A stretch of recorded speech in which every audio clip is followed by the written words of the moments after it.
World has been poised to see these files. No doubt the royal family has been anxiously waiting too.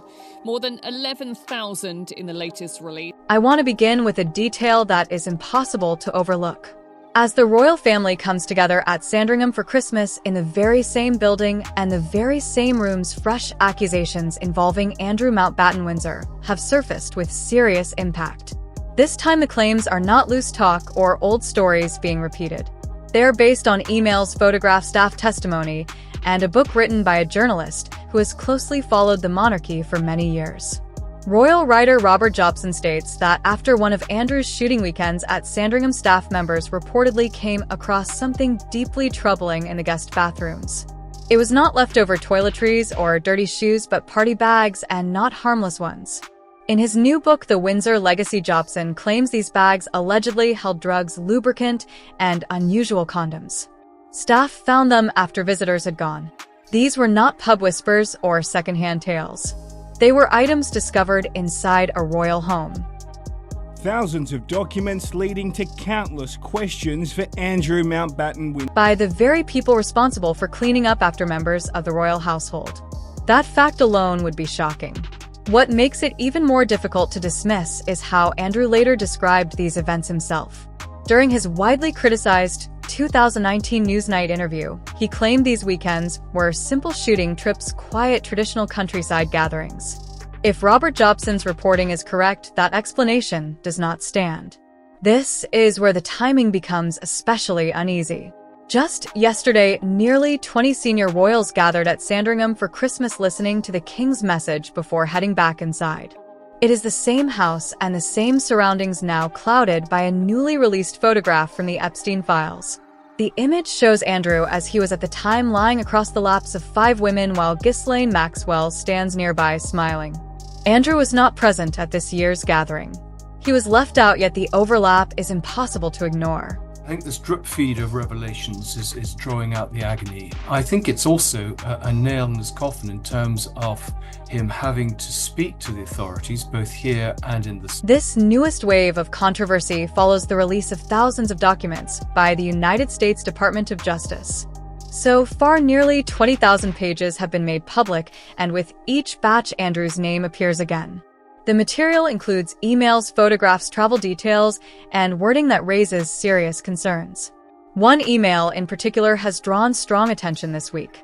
It dates back to 2001 and is said to show Andrew writing to Maxwell from Balmoral, signing the message as ALXXX. In the email, he says he is at Balmoral summer camp for the royal family and feels completely worn out.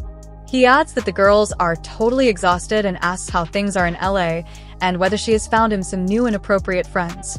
Maxwell replies that she has only located appropriate friends. Andrew answers with just one word: distraught. Taken at face value, the exchange is troubling on its own. Andrew has consistently denied any wrongdoing. He has repeatedly stated that he does not remember meeting Virginia Giuffre. Even after the widely known photograph of the two of them at Maxwell's London residence, Prince Andrew told the BBC in a detailed interview that he never saw his former associate with underage girls. The fact that he has quite obviously conducted himself in a manner unbecoming. He has claimed that he ended contact with Epstein in 2010, yet an email that appeared in February 2011 tells a different story. In that message, Andrew wrote to Jeffrey Epstein saying it appeared they were in this together and would have to rise above it, adding that they should stay in close touch and play some more soon. The Mail on Sunday revealed this email, and it directly conflicts with what Andrew had told the public. What makes the claims about the party bags especially harmful is how they align with the broader pattern. This is not about one mistake, but about repeated actions, repeated connections, and repeated efforts to minimize, deny, or reshape what others say they observed. Jobson describes the extent of Andrew's conduct as a tsunami of sleaze, which is strong wording but not without basis. This is also why removing titles did not solve the issue. Andrew no longer uses the title His Royal Highness, and he no longer holds military roles, and he is also set to leave Royal Lodge in the near future. Emails from the Invisible Man. In one from August 2001, sent to Ghislaine Maxwell, they write from Balmoral asking, "Have you found me some new inappropriate friends?" signed off simply as a. But the flow of revelations has not slowed, and if anything, it has picked up pace. United States authorities have also not shut the matter down, and there is growing talk of reopening investigations, especially given how much new material is now public. Andrew has done little to assist these efforts. He has not testified publicly, he has not faced questioning, and he has not spoken under oath.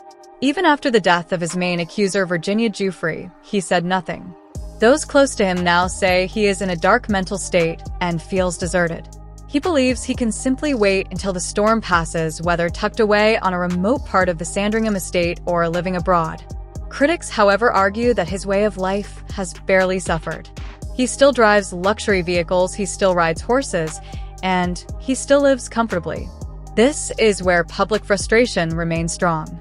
Queen Elizabeth devoted 70 years to restoring a monarchy shaken by abdication.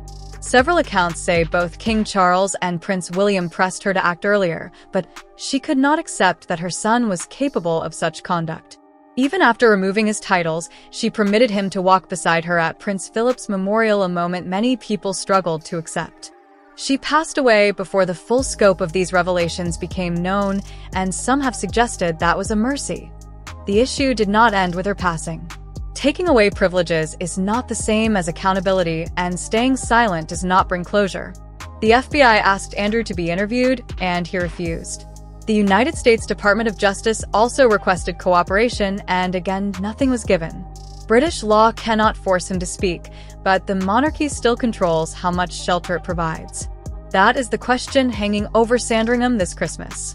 How long can this continue without causing deeper harm to the institution? Andrew believes he can simply wait, believing the headlines will fade, and time will dull the impact. Yet with every new email released, every photograph resurfacing, and every allegation such as the party bags returning to public view, that strategy appears more dangerous. So, I will leave you with this question. Do you believe the party bag allegations are true? And do you think Andrew will face further consequences as more information comes out? Share your thoughts, and if you are not subscribed, please subscribe for more royal news stories and analysis. Thank you for watching.